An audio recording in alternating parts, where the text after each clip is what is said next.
Good morning students. बेटा आज हम कर रहे हैं अंतरा व्याकरण और इस व्याकरण में हम कर रहे हैं संधि। संधि में मैंने आपको संधि क्या है, संधि विच्छेद क्या है, कितने प्रकार की होती है और इनके उदाहरण क्या हैं तथा स्वर संधि के प्रकारों में मैंने 2 प्रकार आपको कराए थे, दीर्घ संधि और गुण संधि, और इसको अच्छी तरह से मैंने समझा दिया है और इसके उदाहरण भी आपको मैंने बताए थे। आज हम करेंगे बाकी की स्वर संधियाँ 3 जो बची हैं, वृद्धि संधि, यण संधि और अयादि संधि। तो सबसे पहले हम देखते हैं वृद्धि संधि। वृद्धि संधि में पहले शब्द का आखिरी वर्ण अ या आ होना चाहिए और दूसरे शब्द का पहला वर्ण छोटी ए, बड़ी ए, छोटा ओ, बड़ा ओ, इनमें से कोई एक होना चाहिए। तो शब्द में जो परिवर्तन आएगा वो किस तरह से आएगा, जैसे छोटा आ या बड़ा आ, और इसमें छोटी ए या बड़ी ए हो तो दोनों मिलकर ये बन जाती हैं बड़ी ए।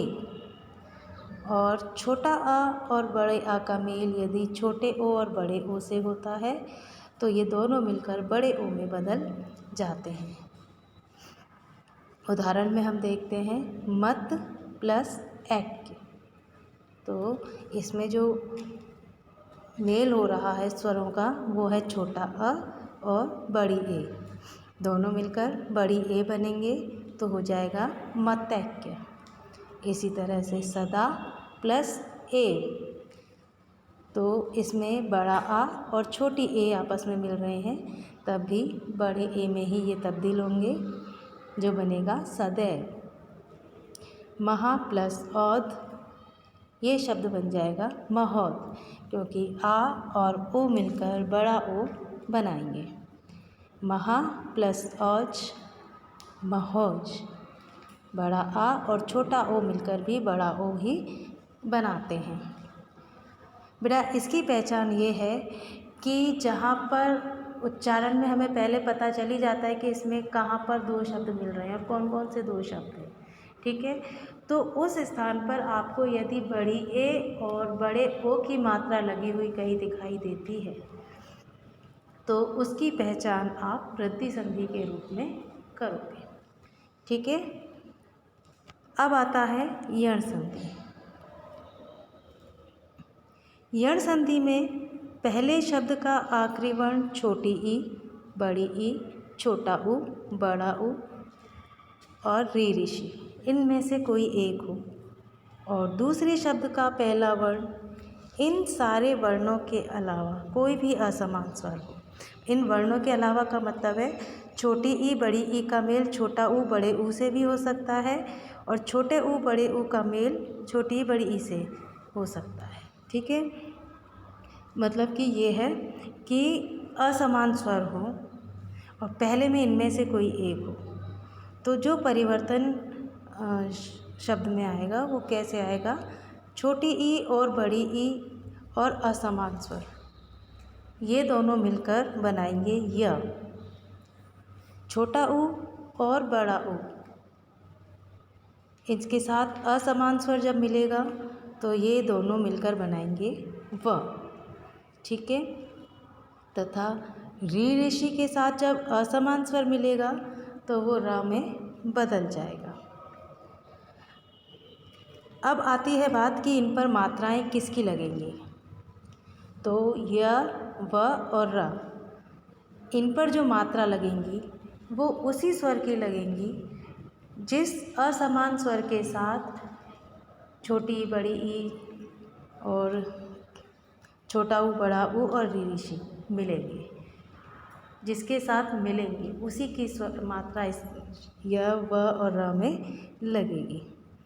उदाहरण के तौर पे मैं आपको बताती हूँ, इति प्लस ओम, यहाँ पर छोटी ई, इति का छोटी ई और ओम का ओ मिला है, ठीक है।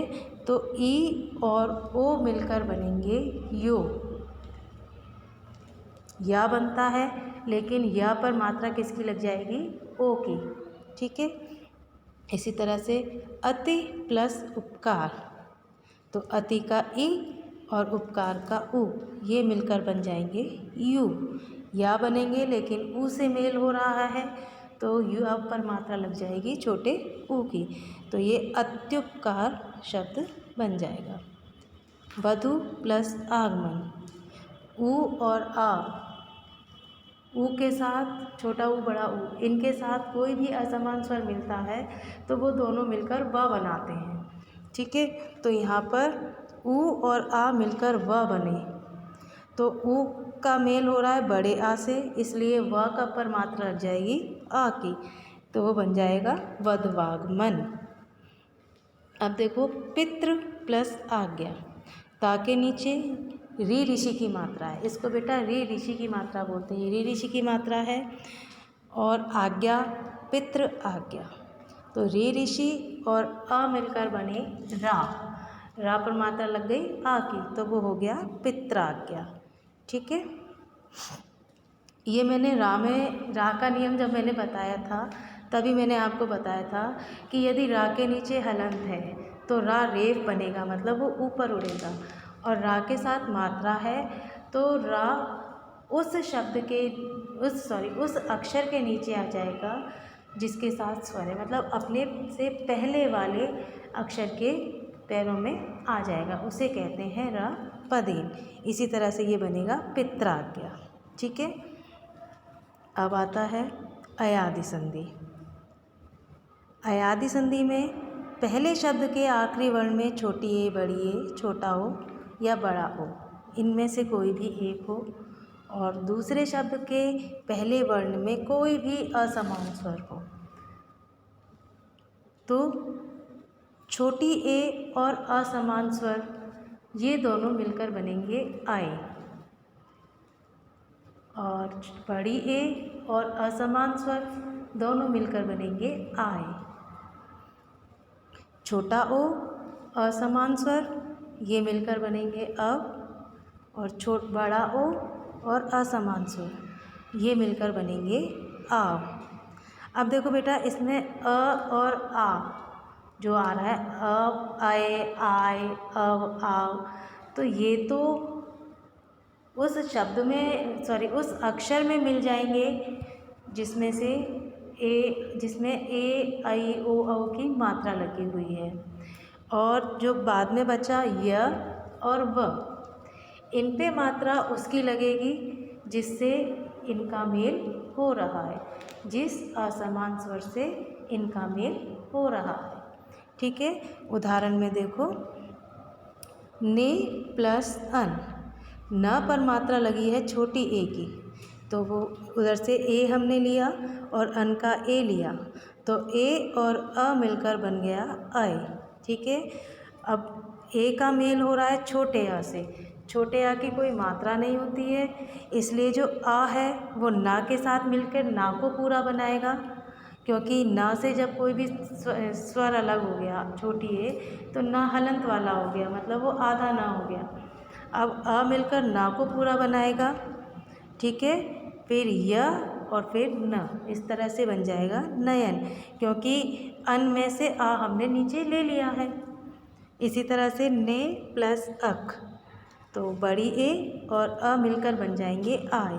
तो हम जैसे मैंने आपको पहले बताया कि आ हमारा ना में जुड़ जाएगा, फिर वो हो जाएगा ना, फिर अ छोटा आ है, उसकी कोई मात्रा नहीं होती, तो या का या रहेगा और वो बन जाएगा क।